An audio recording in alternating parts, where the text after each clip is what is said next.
দেশের উত্তরাঞ্চলে জেঁকে বসেছে হাড় কাঁপানো শীত, ঘন কুয়াশা আর উত্তরের হিমেল বাতাসে বিপর্যস্ত জনজীবন। আজ পঞ্চগড় জেলার তেঁতুলিয়ায় দেশের সর্বনিম্ন তাপমাত্রা 6.8 ডিগ্রি সেলসিয়াস। তীব্র শীতে সবচেয়ে বেশি দুর্ভোগে পড়েছেন খেটে খাওয়া মানুষেরা।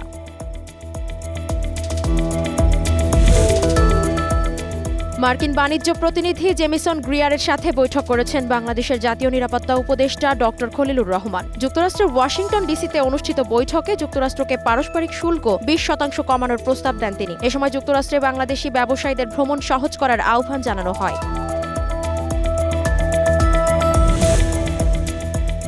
দেশজুড়ে সেনাবাহিনীর নেতৃত্বে যৌথ বাহিনীর অভিযানে গত 8 দিনে 171 জনকে আটক করা হয়েছে। আইএসপিআর জানিয়েছে 1 থেকে 8 জানুয়ারি পর্যন্ত পরিচালিত অভিযানে সন্ত্রাসী, মাদক কারবারি, কিশোর গ্যাং, চোরা কারবারি ও সন্দেহভাজন অপরাধীদেরকে আটক করা হয়।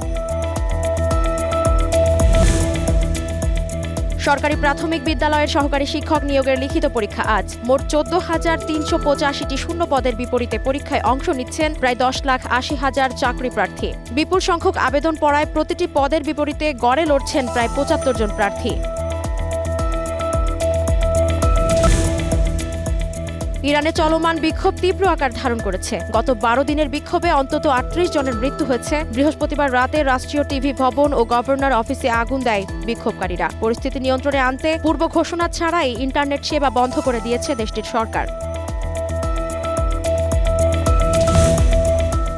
অ্যাটলেটিকো মাদ্রিদকে 2-1 গোলে হারিয়ে সুপার কোপার ফাইনাল নিশ্চিত করল রিয়াল মাদ্রিদ। ম্যাচের শুরুতেই ভালভার্দের ফ্রি কিকে এগিয়ে যায় রিয়াল। 55 মিনিটে ব্যবধান দ্বিগুণ করেন রদ্রিগো। অ্যাটলেটিকো একটি গোল শোধ করলেও ফাইনাল নিশ্চিত করেই মাঠ ছাড়ে রিয়াল।